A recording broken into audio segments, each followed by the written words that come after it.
Welcome back to the Trading Room. I'm Shane Vernier, and this is the U.S. Mid-Session Brief. Today we're going to recap the RBA's interest rate decision. We're going to talk a little bit about Bitcoin, Russia, Ukraine back in the news with an interesting sort of dust-up and engagement between President Donald Trump and the President of Ukraine, Zelensky. A lot going on here. We're into holiday trade. There's no two ways about it. We are talking about markets that aren't doing anything. If you're trying to play breakouts in the U.S. indices, if you're playing the orb strategy, the opening range breakout, if you're trying to play trends, I highly advise against any of that right now. You're just not seeing the action. This is holiday trading. Now, we're going to get some activity. We're going to get some volatility tomorrow on the Fed interest rate decision. We're going to get that going. Next week, we're going to have NFP and CPI. Those events are going to be about it. And what I mean by that is you're just not seeing the action across the stock market right now. Stocks have just absolutely, the volumes are down. Participation is down. People are definitely today, they're in a holding pattern ahead of tomorrow's Fed meeting. But after that, you're going to see most of the institutional investors are going to DD. They're going to take off for the vacations. And I think that is something that you need to understand. Commodities are still relatively active. Silver is banging above 60. Are we going to see an intermediate term top there? Maybe. Crypto, we're seeing some action in crypto. And then also natural gas. It seems like every day we see a big time movement in the natural gas market. And a lot of that's because of the Russia-Ukraine situation. WTI crude oil, again, we're off about 1.25%. That's a big mover. So if I'm trading and I'm an active trader and I'm looking at getting something accomplished, I am pulling way back from stock futures and CFDs. Right now I'm saying, I haven't seen the action there. It is choppy every single day. We're not getting the moves that we're accustomed to. Those daily ranges are small, and I think that that's absolutely imperative that you understand that. Know what you need to get accomplished. Trade the markets that are going to help you accomplish those goals. This is very slow, and I'm just going to shoot you straight. You know, I've said in the past, people lose a majority of their money fighting strong trends. That's one way.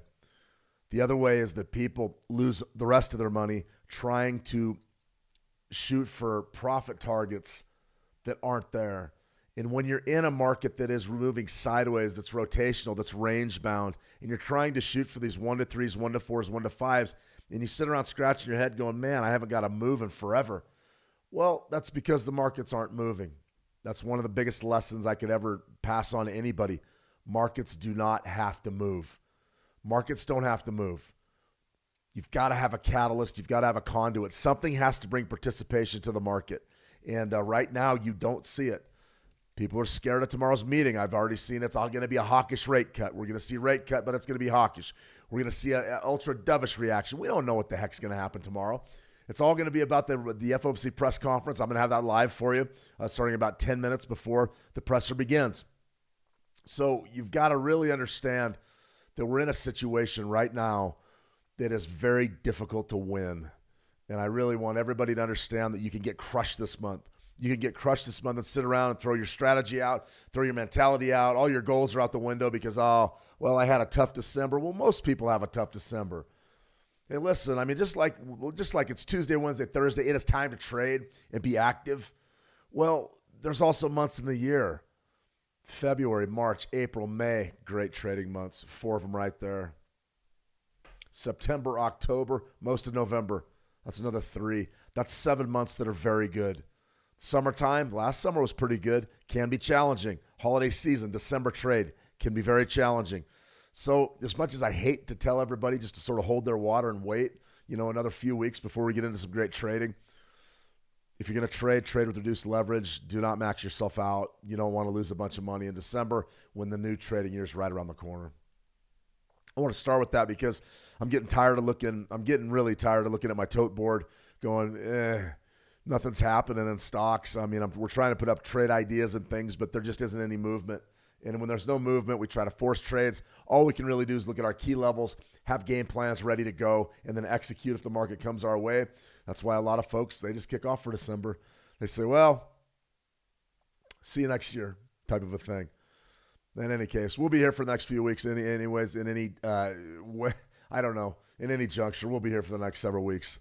All right, T Marina, good to see you. T Silver was on a ride. Silver broke above 60. We're going to talk silver. That's interesting. Bible Tales for Kids, Bobby Bob. Good to see you, Bobby. Welcome. Andrea Garwal, always a pleasure. Andrea Alita, good to see you, Alita. Welcome. If you guys have any questions or markers, Tuku, definitely reach out.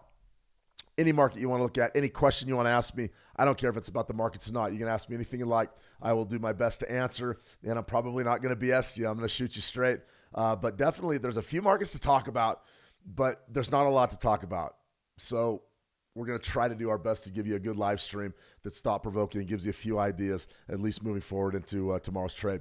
All right, bring your ambition into focus over at Switch Markets if you want to capitalize on the markets, or maybe just look for some bonus money, or maybe top-notch fills, free access to our algo builder framework, and also Pine Connector, all those different things. All our tools are all right there for you. Just head on over to resources, and they've got pretty much everything you need. That is going to be getting a lot bigger as we move forward, so be sure to check out Switch Markets if you're interested in getting off on the right foot in the new trading year. And now it's going to be 2026, and it's coming. It's about 3.5 weeks away. All right, let's get on into price action here. I want to get everybody up to date on Bitcoin. Last week, I think we had a pretty good call in Bitcoin. I really do.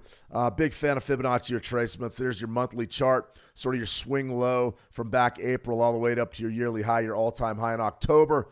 There's the pullback, 78%. We were essentially bidders from 85.5. I don't know if you remember that stream, but that was, what was it, last week?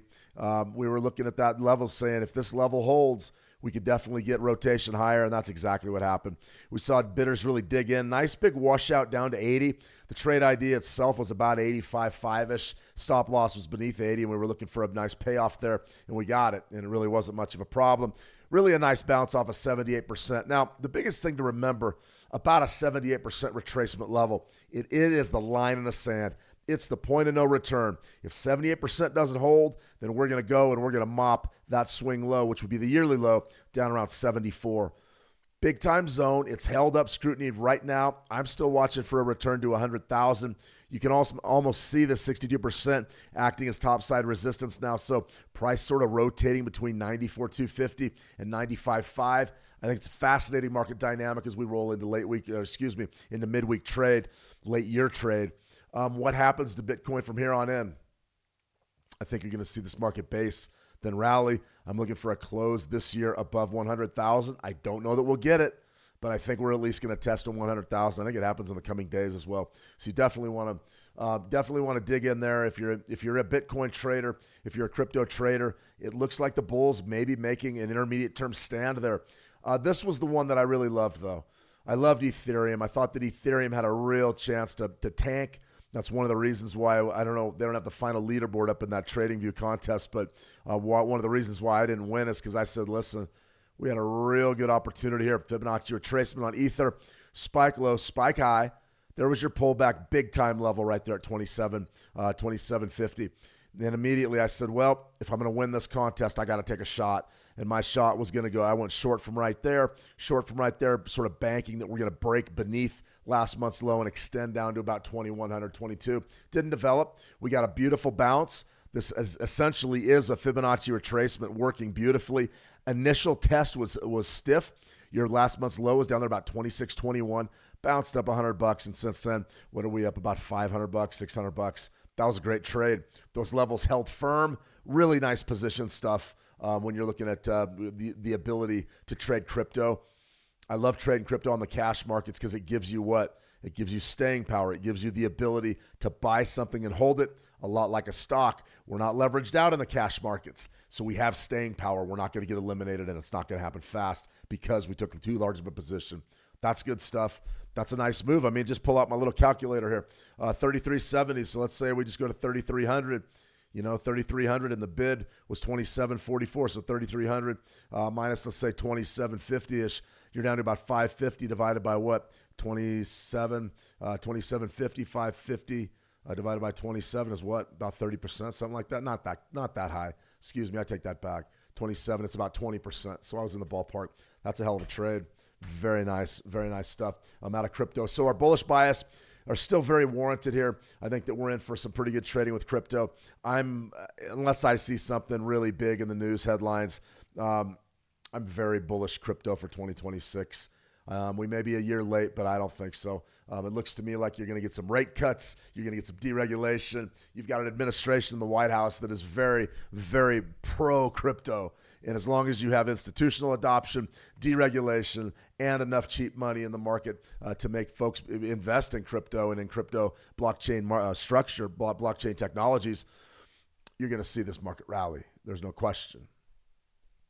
Is it a good investment from here? We might get a better price if we're patient. We might not, though. And those key levels on the monthly that held up, 62% for Ether, the yearly range, 78% for Bitcoin on the yearly range. That is great news for Bitcoin bulls, great news for Ether bulls, great news for crypto bulls. All right, let me see. Everyday prayers. I'm paying for premium in a few minutes. Okay, paying for premium in a few minutes. I don't know what premium is. Sorry. We don't have a premium service here. You tune in, catch these live streams for free every day on Switch Markets on YouTube. If you're interested in potentially interacting with me directly, you can head on over to howtotrade.com, join there for free, and then send me a private message, and you'll be up and running with any question you want, and we can answer it in private. So there's a lot going on there. T. Marina, Shane, can you give me a quick rundown on the importance of the JOLTS job openings? Read my mind, T. You read my mind. Absolutely. We've got two fundamentals to cover today. We're going to talk JOLTS job openings, and then we're also going to talk the RBA interest rate decision. So let's go ahead and let's just dive into our fundamentals here. Very quickly, I did a write-up on the JOLTS job openings. Great Britain pound, a USD resistance level in view, right out to price action. The JOLTS jobs came out earlier today. I'm going to recap those for you in a second, T, and answer all your questions on them. Nice big move here, about a 2-3 month little sell-off, nice rebound in the third of the three. But what this is right here is just rotation. I'm loving 62%, the back end of that, right around 134.52. And I believe our trade idea was somewhere right around 134.44. Check out our key levels there. And you can see that I would outline that because, number one, slow trading day. I mean, the Great Britain pound USD is, pretty much flat. It's off. Minus 0.19%. Good luck with that. But what we can do is really game plan what we're going to do for tomorrow's Fed meeting. Tomorrow's Fed meeting is the big event this week. 134.52, 134.40. I love that area as topside resistance. We're in there for a scalp looking for probably 50 pips, something like that. Maybe 25 if we're ultra conservative. So I did want to get that trade update out there before we hit our fundies. All right, week 50. We've only got a few trading weeks left in the trading year, and that's a good thing. It's time to turn the page. Time to look at what we've done well, what we've done wrong, and how we can make 2026 a banger of a year. So definitely good time for self-inventory, wrapping up the trading year. Can't wait to get 26 up and going, though. Start fresh. It's a new, everybody's born again. Start fresh. And I plan on starting fresh. My money goes into my accounts, and then we start building. Now, it's going to be a little bit different than the money that was in last year, but the idea is the same. Build an account over the year. I'm going to talk about that psychology of how to develop your own long-term approach to these markets. Always remember, just because we're short-term traders doesn't mean we don't think long-term, and we're going to go over that as we roll into the new year. All right, so Tuesday was the RBA interest rate decision. That was the big one in the JOLTS job openings. Tomorrow, BOC interest rate, EIA stocks, Fed announcements. Fed announcements, the biggest one, BOC interest rate decision. Ought to be interesting. That's early in the session, so be watching your Canadian dollar and your U.S. dollar. Thursday, SNB Going to be watching the Swissy there. We're going to talk a little bit about the S&B tomorrow, get you primed and ready for that big event. Initial jobless claims as well. A little bit of action going to be there, probably not much.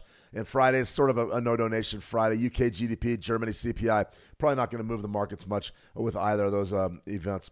All right, news of the day, the RBA interest rate decision came in at 3.60%, and that's unchanged. So what are we seeing out of the Asia-Pacific theater? What are we seeing? We're seeing a little bit of a hawkish tone. We're seeing the Bank of Japan raise interest rates, or say they're going to raise interest rates. And now you've got the Reserve Bank of Australia holding interest rates at current levels. It's fairly hawkish, especially when the rest of the world is still dovish. Is the United States the last dove to the party?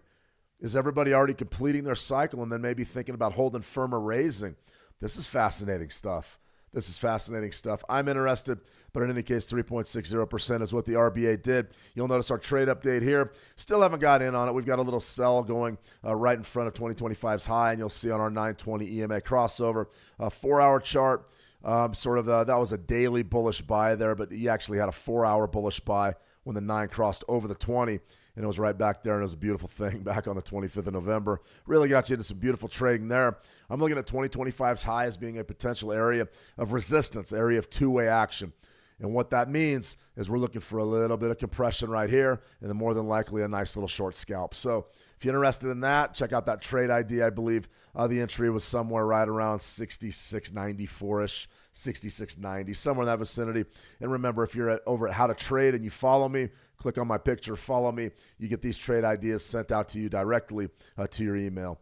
Essentially, that's what we're looking at there for a nice little counter trend scalp. I think that could be a very, very good one. It's one that I'm watching closely, and we're not that far away from it. We're about, 50 pips. I fully expect to get a shot at that potentially tomorrow, especially if the Fed comes off as being a little bit dovish.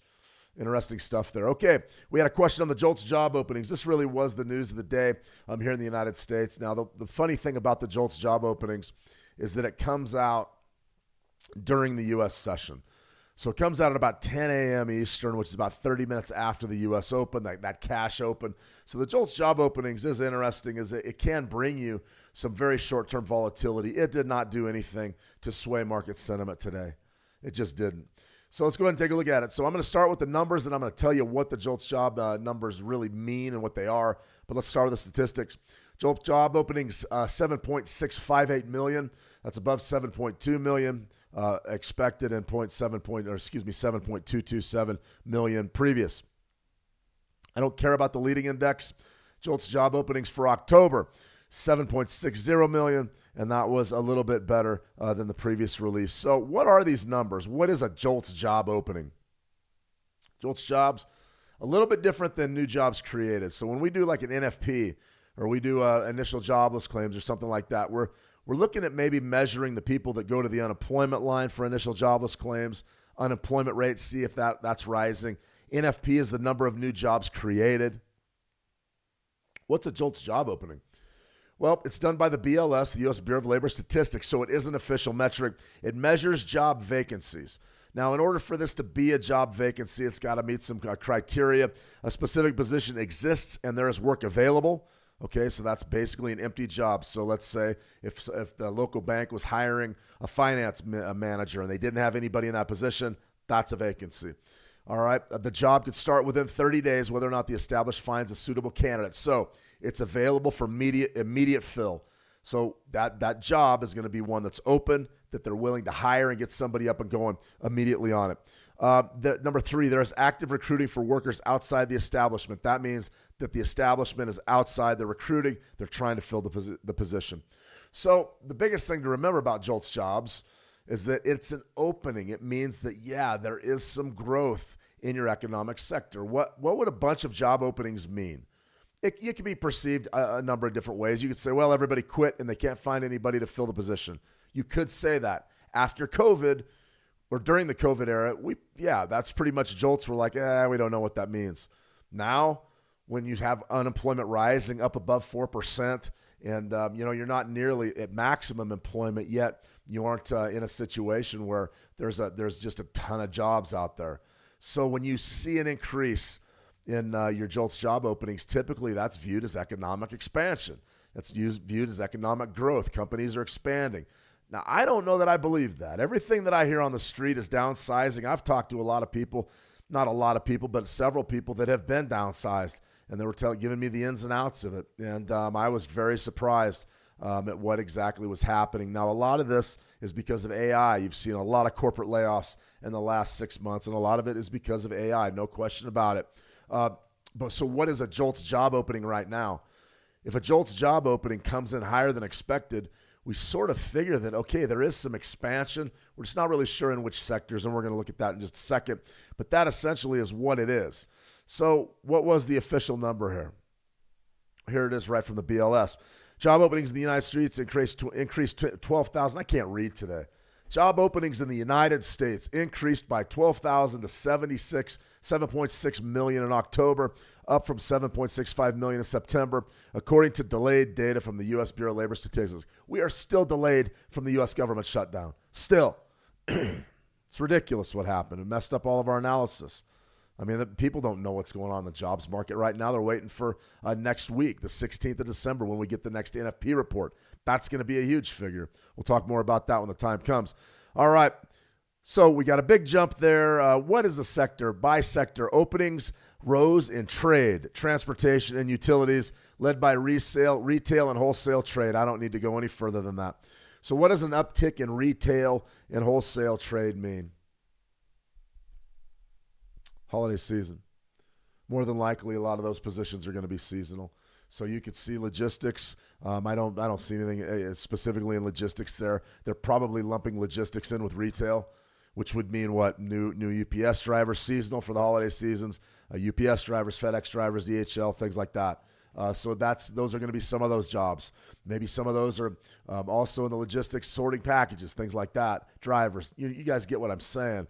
Also in the retail sector, a lot of stores, and granted, brick and mortar stores and shopping malls are about finished because of the online, the online business plan, but probably hiring more people to man these websites. Maybe they need more people working on servers. Maybe they need more server space, and that employs people to run the servers. Who knows? God only knows. All we know is this. More than likely, that uptick is seasonal. So I'm pointing my finger, and I'm calling BS on those JOLTS job numbers, but it is an interesting type of a data set, and it's one that can move the markets. It just really doesn't. As far as this is your last year, November, you can see how much higher they were last year than December. And then right here, you sort of 2025 has been really tough for job openings. A lot of reasons for that. We could talk tariffs. We could talk AI. This is the interesting trend, though. 2022, right? Way up here. And then we're just been on a steady decline. Maybe we could say that that's the onset of AI really impacting society and wrecking the jobs market.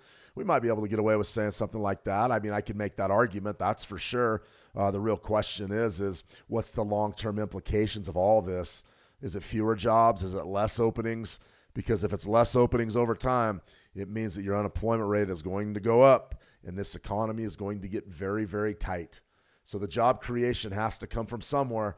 And if you have AI taking a lot of I would say the intellectual property game's got to be finished. Content creators, all of them, they got to be finished.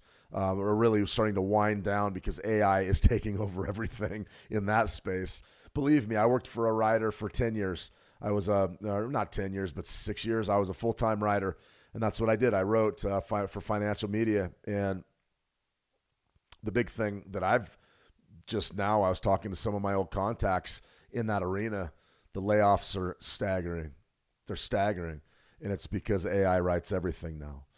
They really do. So except for my daily trade ideas, I write those. Those aren't AI produced. Maybe one out of every 50. If I don't have time, I'll get on the ChatGPT and have it craft something, but I still have to edit it and put it out there. So, but those trade ideas those are man-made. Those are man-made, that's for sure. So Team Marina, the importance is it just isn't what you think it is. It's an employment metric. It's from the BLS. So right now we're starved for employment numbers. It should have a little bit of added importance, and it just flat doesn't. It just doesn't. And the reason why is everybody's waiting for the 16th of December in NFP. We're going to get really an unprecedented NFP report. It's going to be one of those that nobody's going to know what to make of it. We're going to look really hard at the unemployment rate. That's going to be the biggest takeaway for me, just because it's going to be an aggregation of 2 NFPs or 3 NFPs. They're going to dump this huge amount of data on us, and we're really not going to know what to do with it. I think the markets are going to be irrational around this release. I'll have it for you live, but they're going to be irrational because nobody's going to know what the heck they means. Well, okay, the numbers come in. Is that good? Is that bad? What should we expect? What don't we expect? The unemployment rate is going to be the key tell. That's what we're going to be watching. I've got my eyes fixated on 4.5% unemployment. If we get up to that level, that range, 4.5%, 4.4, there's trouble in paradise. And that's going to really set the stage for aggressive rate cuts throughout 2026 with the new Fed. The problem is where does all that cheap money go? Does it go into job creation? Does it go into building factories and getting people back to work? Or does it go into data centers and in AI and server space and all that? One creates jobs, one doesn't. So, I mean, I'm laughing because I see so many questions and so many problems on the economic horizon here in the United States, but I can build a case that the stock market's going to keep going up. I can build that case. That's for sure. Let me see Akin. Good to see you, Akin. Welcome. I want to know how Forex signals works. Well, we don't do signals anymore. I give you a trade idea pretty much every day, and I go over any markets that you would like to look at on these live streams. I'm going to go over some markets right now, but there is no signal. I would never tell you what to trade and how to trade it. That's sort of up to you. I try to answer questions and give support wherever I can, and that really is the key, really the key to these live streams. It's designed to be an interactive trading experience, which means you can interact with me and I can interact with you. If you have any questions, I'll do my best to answer. And then I'll also show you some of my trade ideas and things that I'm looking at for my trading days. All right, let's get out to silver. That really is the story today. Silver is absolutely banging higher up to about 60. We've taken 60 out. We've had these key levels outlined for seemingly ever. Let's go ahead and let's go. That all-time high was one that we were looking at. We knew that we were going to wash that out. Once we did, the previous month's high right there, previous week's high, excuse me, once we wiped that out, we had a pretty good idea that we were going to 60. So let's go ahead and just fixate our study around 60 and see exactly what's happening there in the short term. Let's take this down to a 1-minute chart. What's happened? There's your initial approach to 60 right there. Came this morning at 8:42 a.m. my time. This is great stuff, guys. This is why key level scalping is probably one of the most powerful things that you could ever be a part of. You see this stuff over and over and over again. There it is. What's the hard strike? 60.007. Pull back. Fantastic. What's the low there? 59.78. It's a tight scalp, but it's there. What happens? You hit 60 there. What is that high? 59.997. Boom. Pushed a little bit higher, and then bang, big sellers come in, sellers, and then we break. And then once we break, it's relatively easy. Is that 60 now resistance, or is it support? It's support. So if I was looking at an intraday trade on silver, it would be relatively easy. I would go right here. I'd say, okay, 30-minute chart, what do we have? Let's get rid of 60 off of there. What do we have? What do you got? A low right there, 6:30 a.m. my time. That's 8:30 a.m. Eastern. That's during the U.S. pre-market. Spike low there, spike high. Bit of a pullback. 59.79 will be 38%. The trade probably is going to set up to be something like this. Probably push a little bit higher, maybe up to 60.93. Right now we're at 60.40. Definitely a trend day up, no question. And right there would be your bid. So you're looking for the convergence of a Fibonacci level potentially. In a reason to buy the 60 area. Right at this point, you would be buying that as short-term support and trying to play a bullish scalp off of that key level. That's absolutely huge because if you do get that pullback to that two-way area. Now remember, everybody's got an opinion on silver from 60. Is it overpriced? Is it underpriced? Right now I can build a case that that's a great support zone because we're trending higher. We can do that. We can get away with that. But in order to make this trade a really good one, you've got to wait for a good trade location. Odds are if you bought it right now, you're probably going to be okay for a short-term scalp. 5-minute scalp, 3-minute scalp. You're probably going to be all right. But probably is not good enough when you're playing with leverage. You can easily get wiped out if you don't mind your P's and Q's with your entries. So right there, if you get a pullback down around 60, that's going to be a pretty good area. I think that I would be looking to get involved to the long there. That's how I'd be looking at silver. As far as your next big round number, a lot of people are going to, I don't know if they're going to be I don't know, trying to get cute with their big round numbers. So the idea is, okay, well, 60 was a big one, so 61 is going to be a big one too. Not necessarily. Think in terms of quarter handles. That's typically my rule of thumb. When I'm looking for key levels, I'm looking for quarter handles. What's a quarter handle? It's quarters. Think in terms of quarters. So if we go 60, all right, and we're working on a quarter scale, what's the next one? 60, 62.50, 65, 67.50, 70. You're going to find that those areas are the ones that get more compression and more two-way action than just say 61, 62, 63, 64. Remember, all we're looking for is two-way action. That's it. I'm partial to quarter handles. If you want to dig in and try to sell in front of 61, you may be right, you may be wrong. I don't have much confidence in that. That was a great short-term scalp right there from 60 to the short. Let's look at the 4-hour chart here. Great breakout. Something like that would be your 4-hour Fibonacci. Definitely would trade it if we lose a handle on 60. Let's try one other thing. Sort of there's our Australian dollar. So you got a 4-hour chart right there on silver.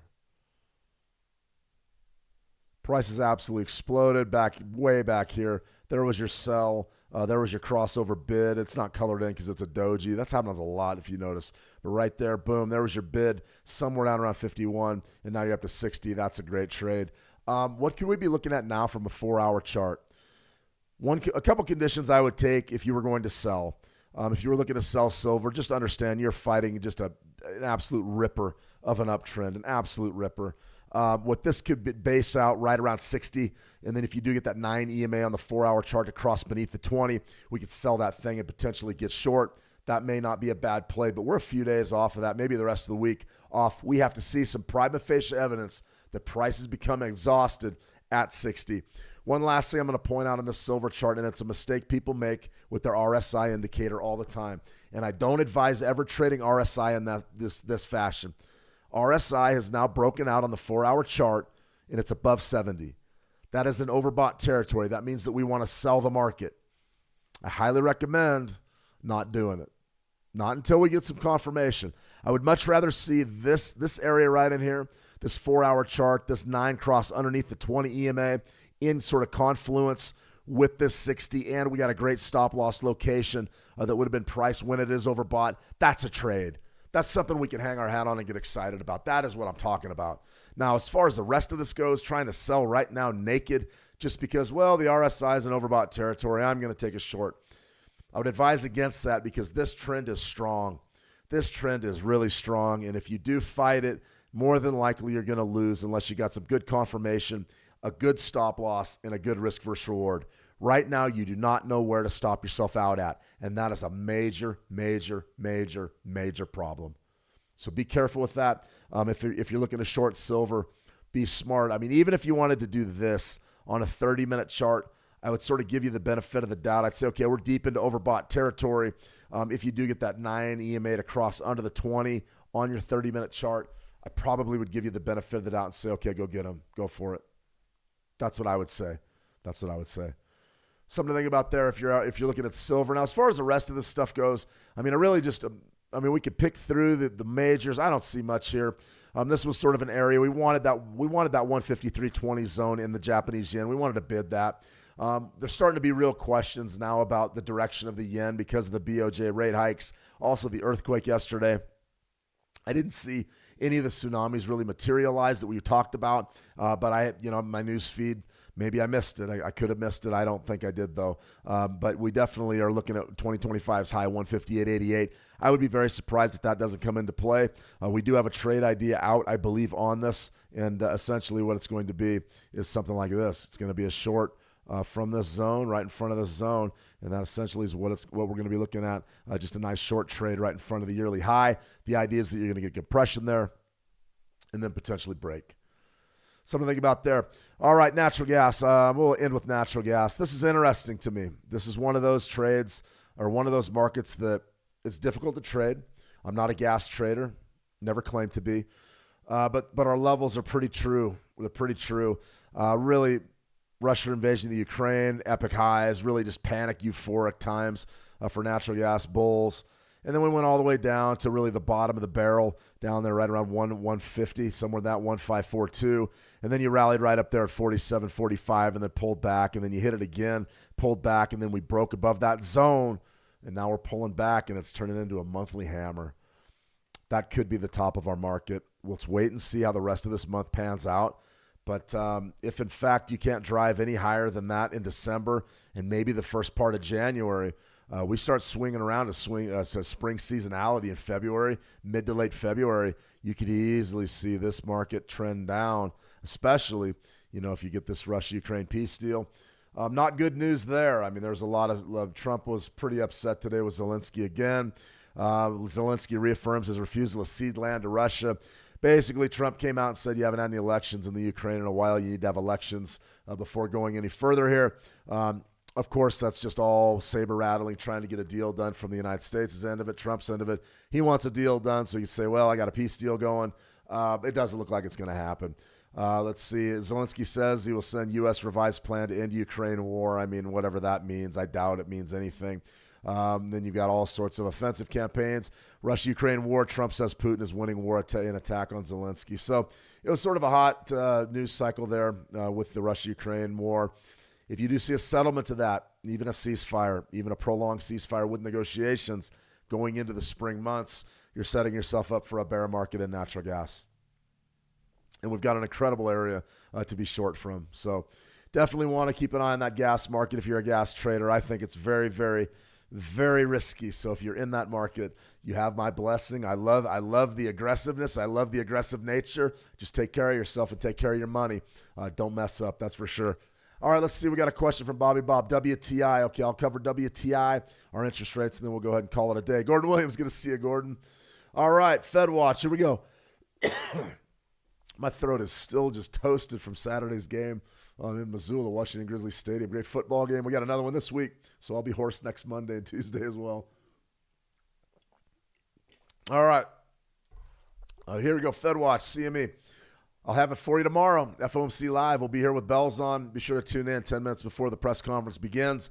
I'll take all your questions, and we'll be sure to do some live scalping. Target rate probabilities for a tomorrow rate cut's 87%. And that's the biggest thing you need to remember about tomorrow's meeting is 87%. We're thinking that the forward guidance is going to be everything. I want to see the Fed's economic projections. I also want to see exactly where the dot plot comes out and how many rate cuts are in store for next year. Just remember, it doesn't mean a lot. It doesn't mean a lot because that FOMC boardroom, the FOMC chairman, is going to be different next year. They're going to get rid of Jay Powell, and they're also going to turn over several members of the FOMC. So this dot plot, these projections probably don't mean a whole heck of a lot, especially when we get into Q1 of next year. Now, as far as what we believe is going to happen with policy, I think it's dovish. I'll definitely tell you exactly why moving forward. But I think that you're going to be looking at rate cuts across the board in 2026, and a lot of that has to do with the members of the Fed. We'll talk more about that tomorrow. It's more appropriate for that talk. But 10 minutes ahead of that release, 2:30 p.m. Eastern, 2:20, we'll be on live, and I'll go ahead. I might come on live earlier than that. I don't know. We'll see to give you some full coverage. But I think it's going to be an interesting meeting. We are expecting a rate cut, and that pretty much is the long and short of it. All right, let's go ahead and get on out to U.S. oil. This would be your WTI market coming off nicely. There's a 4-hour chart, which I don't use at all. Let's go to a daily. Pretty good stuff. You know, we talked about this. I'll go ahead and highlight that top level because we called the top of this thing perfectly. And it just came across the board Friday. And right there it is. So there's your 60.51. There's your top. We went right up there on Friday after the PCE numbers came out, 60.50, 60.50. And now we've got a big reversal of about, $2.30. That's a big deal. Let's go ahead and take it down to a daily, and you'll see that we're off a big again today. So could we see anything to drive this market higher? Venezuela strikes. I'm not going to recap it. I've been doing it every day. We'll see when it happens, but that's the big thing. Rate cuts, we know they're coming. They're already baked into the cake. EIA crude oil inventories tomorrow are going to be interesting. We're sort of on a streak of building supplies here in the United States. If you see another big jump in that 5-year average decrease, you're going to have an opportunity potentially to see even more bearish action in WTI crude. This is interesting stuff. I think we're not beginning to do it. We're doing it. I think we're making a run at our yearly low. I fully expect that to happen. Yearly low, I would be watching that down there about 55 and a quarter. That would be a great long side scalp. As far as what I would want to do right now, I'd want to be short. 30-minute chart. What do you want to do? I mean, you see right there's your trend day, sort of when volume began, a little bit before the market opened. Right here is where I'd be starting my Fibonacci's. That's 9 a.m. Eastern, 7 a.m. my time. That's the traditional NYMEX pit open, and that's what you want to do right there. You want to go right from that top spike high right to that spike low. In your late day trade, your late day scalp, right there, 50, 40, 58, 41. You'd be selling those to the short, probably looking. This is an intraday 30-minute scalp based on the U.S. session. You've got your 13-period moving average there. You've got a 38%, plus you're right around 58.50. Probably looking for 10 ticks there. If I was trading futures, I'd be looking for 5 to 8. If you're trading this U.S. oil, and it looks to me like you've got a very tight spread of about 0.01, so about 1 pip. If you were going to do that, you probably should be looking for maybe 8 to 10 pips. But that's about it. That's not a position. You don't take a position from there. You probably shaded a pip, 58.40, 58.39, depending on how aggressive you want to be. But your profit targets are very conservative here. It's an intraday level. It's not as good as dailies, weeklies, or monthlies, but it still can get you in on a hot little scalp, and I think you're in pretty good shape. So the read's down. I have no problem selling this market right now. I just watch that very closely. 1-to-1 risk versus reward, not taking a huge loss, but you probably have an opportunity potentially to grab maybe 5 to 8 ticks on the futures market and maybe about 8 to 10 pips on the U.S. oil market. Something to think about there if you're interested in trading U.S. oil towards the end of the day, WTI. All right, everybody, I'm going to go ahead and sign off. The big thing we have to remember for tomorrow is that it's interest rate day. It's FOMC day. I mean, there's no two ways about it. I think that we're going to be in a position to make a little bit. I haven't decided which strategy that we're going to scalp yet. We'll probably be scalping a 920. That one's really growing on me. But the 9 EMA strategy with RSI confirmation's a good one as well. And also probably some Fibonacci levels on maybe 1-minute charts, things of that nature. See if we can get a breakout, potentially rack a few ticks. And then remember, on Thursday is going to be our Switch Markets live trading webinar series, tick scalping. I'm going to sit down. We're going to pull up. I'm going to have 3 or 4 target markets, and we're going to see if we can scalp 9 ticks or so. No, 10 ticks. We're going to shoot for 10 ticks this week. Last week we got 9 easily. With our last one of these we got 9 ticks easily trading gold. This time I think we're probably going to be looking at gold futures, WTI futures, and probably E-mini S&P 500 futures. And we may be looking at, if there's an overreaction in the dollar Swissy after the RBA, we might try to grab a few pips there as well. All right, everybody, that's a wrap for me today. Thank you, Shane. Thank you, Team Marina. Thank you, everybody, for showing up today. It's always a pleasure. This is sort of a dull time of year. We don't really have the desire from the trading community out there. There's not too many people that are in there that want to learn trading right now in the 12th month of the year. Either most people are tired of trading. A lot of people have lost all their money, or some other people are just taking the holidays off, which is cool. I get it all. You're welcome, Tuku. My pleasure. All right, everybody, thank you for joining me. Trade the action well. We'll see you tomorrow on FOMC Live.